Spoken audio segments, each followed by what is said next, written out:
Hey folks, welcome to the channel Rockin' the Country. I'm Don. I have a gift request from G-Dubs, George Woodruff. And it's easy for me to call you GW because we have a GW bridge up here in New Jersey going into New York. But George Woodruff, GW, thank you for this gift and request of none other than the possum, because GW is George Jones's worldwide #1 fan. Absolutely just phenomenal. And the title, One Hell of a Song. so so it's going to be one hell of a song because it's the possum, and then the title, of course. Now, G-Dubs wanted me to say hi to Debbie. And those of you who are new to the channel or maybe didn't see the reactions, but Debbie's been for 30 years or so. Debbie and I have been friends. We're very close. And before I moved down to the Nashville area, I was like, I had to get her on the channel to do some reactions because we'd spoken about it in the past. We finally made it happen. And so the very first reaction, I picked the songs. Debbie doesn't know country. So I'm like, I'm going to pick the songs. So I picked arguably the best country song or any song of all time, He Stopped Loving Her Today. And then 2 Loretta songs, and then a Jerry Reed song. So by the time you see this one, you'll have seen her reaction to Coal Miner's Daughter. So anyway, that's a little bit of the background on who Debbie is. So George said he wanted me to say hi to Debbie for him because George had 8 sisters, one of whom was named Debbie. There we go. So thank you for recognizing her and making her feel welcome. Everybody, there were so many wonderful comments, and it was it's just very endearing. I told her ahead of time, I said it's a very friendly, warm, loving community, and so you don't have to worry about. And it's funny because she's an attorney, and she's more nervous about reading the comments after the first video posted than she is going into trial or whatever. Anyway, I have a side note, George. You wanted me to do a lyrics version, but I looked at the channel and it might be a little bit risky for me. I might get a copyright strike from it, and I can't risk a copyright strike right now. It's too sensitive an issue. So there are certain little telltale signs where the probability is increased that I'll get a strike. And so I'm doing a non-lyrics version. I hope you're okay with that. George's diction is usually spot on, so I can understand what he's saying, and so can anyone else. So there we go, guys. But thank you again, GW, for your kindness. And I don't know the song.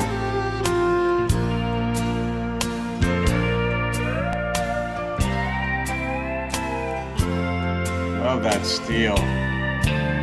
They say if you look long enough, you can find some good where there's bad. Well, believe me, I've tried. 'Cause after you left me, I had lots of time. But the only good thing I could find is it sure makes one hell of a song. About hurting, gone crazy, and she done me wrong.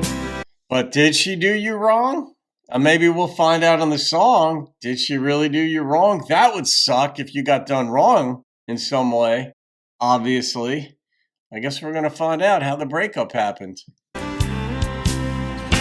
There's nothing good about you being gone,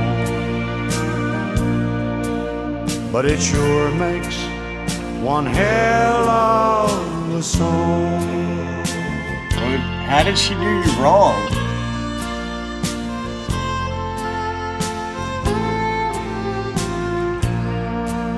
I love this instrumentation.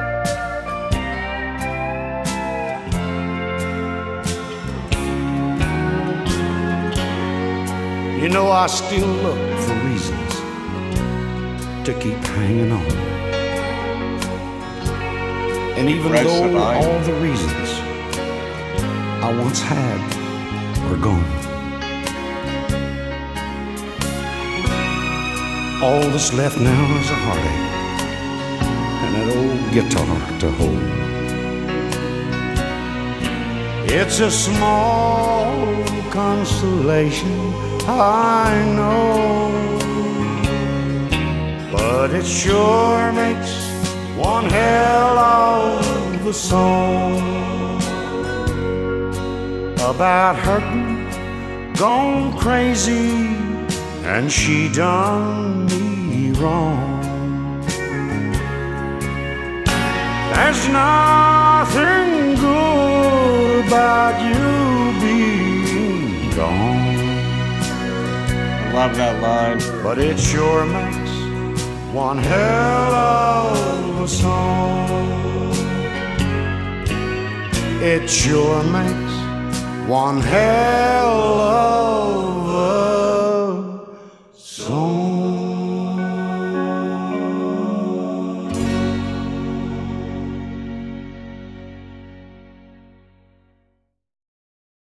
That time that you have to contemplate having been left is brutal. I mean, and this is a whole different context, but it speaks to the human psyche where once parents have kids, right? You can't believe how much noise. It's like the saying, like, once I had kids, I cannot believe the adjustment I had to make to how much noise there was in the house nonstop. Then they grew up and moved out, and I couldn't believe how big the adjustment was to there being no noise in the house. And you get used to things, and then that becomes like sort of like your platform off of which you live your life. And then when that changes, no matter which direction it changes in, you're just, who am I? What do I do? What does this mean? And when you get left, it's on top of the adjustment you're trying to make to just the physical dynamic of not having another person in the house now. You're dealing with the emotional torrent, the mental. I mean, confusion is painful. Most people don't think of like the spinning out that you do in your mind, not just your heart hurting, just every cell in your body seems to cave in after you've been left, if you're in love, and he clearly was. You're trying to, that just sort of reduces the amount of energy you have, but your brain, your mind is going, and you can't make sense of life or things, and it's doubly, triply, quadruply challenging, that adjustment. So he's got time on his hands, and that isn't necessarily good, but you need it. It's part of the grieving process. We try to engineer so much agony out of our lives, so much pain, so much whatever out of our lives, like nothing should ever hurt. Well, there are things that hurt, and they're legitimately supposed to hurt. So you just have to, the only way to get over grief is to grieve. And we frequently want to, various forms of medication, whether it's television, whether it's going to events and concerts, or trying to sleep with someone else, or whatever we might do, or drinking and all that. But really, your brain, your psyche needs to face the facts, if you will, deal with it. Take personal inventory, take personal responsibility if you screwed up, even if the other person doesn't care anymore. You've got to deal with it so that you don't carry that baggage into your next relationship if you get into another one, and most of us do. GW, Jesus, you got me spinning on this one. I never know going into these songs what they're going to hit on, but George always does. And yeah, the lyrics version really, unless there was something unique and special about that one, G-Dubs, was not necessary. This song, understood every word in this one. You know those bumper stickers, or no, T-shirts. There are T-shirts that say, my parents went to Hawaii and all I got is this stupid T-shirt, or something like that. It kind of reminded me a little bit of this song. I got dumped and all I got out of it was this song, But I'm going to rate this one. And I love the instrumentation in it too. That steel was spot on. And the way George's voice was really strong in this too. The number that struck me was a 9.5. It said a whole bunch in very few words. So there you go. All right. Well, GW, thank you for this. And I will absolutely pass along your well wishes to Debbie. And you'll see her for the next 3 days. We got Coal Miner's Daughter. Well, you'll have already seen that one by the time this comes out. The following day is Fifth City. And then after that is Jerry Reed's Amos Moses. So hope you enjoyed that, guys. Have a wonderful day. See you on another video. Keep rocking the country.